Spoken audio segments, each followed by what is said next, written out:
என்ன கோயில் வந்திருக்கீங்க? இது வந்து எல்லையம்மன் கோயில். இந்த கோயில் என்ன ஸ்பெஷல்? இது வந்து திருச்சியில் ஈச்சம்பலத்தம்மான்னு பேர். இந்த கோயில் வந்து வயலுக்குள்ள இருக்குது. எல்லையை வந்து நம்ம ஊர் மக்களை காத்துக்கிற ஒரு சக்தி வாய்ந்த தெய்வம். நம்ம இன்றைக்கி வெள்ளிக்கிழமை இந்த அம்பாளை கும்பிட்டு திரும்பவும் மாதம் நிற்க ஆரம்பிக்கலான்னு இருக்கேன். உங்களோட ஆதரவு தேவை.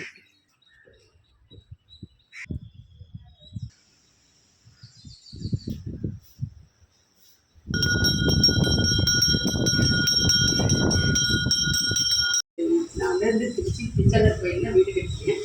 இருந்தாலும் நம்ம வந்து வீதி விழா வருவாங்கம்மா.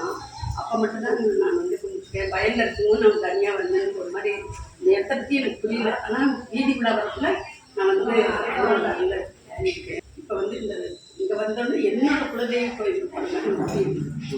அங்கே உள்ள சனி தான் அங்கே இருக்குது. அதுக்குள்ள எனக்கு ரொம்ப உணர்ச்சி வசமாக இருக்குது. அதை குடும்பத்தில் அதனால இந்த கோயிலை பற்றி சில மக்கள் இந்த கோயிலோட பேர் வந்து ஈசம்பலம் அம்மன் கோயில். ஈசம்பலம் அம்மன் கோயில் அப்படின்னு சொல்லி ஏன் வந்துச்சு அப்படின்னு சொன்னாக்க, ஈசனால் அம்பலப்பட்டு வந்ததுனால ஒரு ஈச அம்பலம், ஈசனுக்கே பலம் கொடுத்ததுனால ஈசம்பலம் அப்படின்னு சொல்லி ஒரு பேர். அது ஏன் ஈசம்பலம் அப்படின்னு பேர் வந்துச்சுனாக்க, அம்பாலும் ஈசனும் ரெண்டு பேரும் தாண்டவம் வரப்போ வந்து காலால் குண்டலத்தை கழட்டிடுவார் ஈசன் வந்து. அம்பாலால் காலை தூக்கி லேடிஸ்னால அவங்க காலை தூக்கி கழட்ட முடியாது இல்லையா, அதனால வந்து அந்த இடத்துல கோபமாகி அதை ஈசன் ஒரு அம்பலப்படுத்தி விட்டாருங்கிற மாதிரி ஈசனால அம்பலப்பட்டு வெளியில் கோபமாக வந்துடுவாங்க. அப்போ வரப்போ வந்து அவர் பிரம்மா கேட்குறாரு, ஏன் நீங்கள் இவ்வளோ கோபமாக இருக்கீங்க அப்படின்னு கேட்குறப்ப அவர் சொல்கிறாரு, இது மாதிரி அம்மா சொல்கிறாங்க, இது மாதிரி ஈசன் வந்து ஒரு சபையில் வச்சு என்னை அம்பலப்படுத்திருக்காரு, அதனால நான் வெளில வந்திருக்கேன், இப்போ ரொம்ப கோபமாக இருக்கேன் அப்படின்னு சொல்லுவோம். இப்போ உங்களுக்கு என்ன தேவை அப்படின்னு கேட்குறாரு. அப்போ வந்து என்ன சொல்கிறாரு, அம்மா என்ன சொல்கிறாங்க, இப்போ தான் வந்து மிக்சி கிரைண்டர், அப்போ வந்து உரல் உழைக்கல தான் அடிச்சு சாப்பாடுலாம் நெல்லெல்லாம் ஊற்றுவாங்க.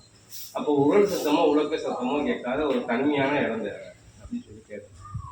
சரி நீங்கள் இங்கே உட்காந்துங்க, இந்த இடம் தான் உங்களுக்கு சரியான இடம், இங்கே ஒன்றுமே கேட்காது சொல்லி இங்கே வந்து நீங்கள் உட்காந்து நீங்கள் வரவங்களுக்கு அருள்பாலிச்சுக்கிட்டுங்க, நான் போய் ஈசனை பார்த்துட்டு வரேன் அப்படின்னு சொல்லி பிரம்மன் போகிறாரு.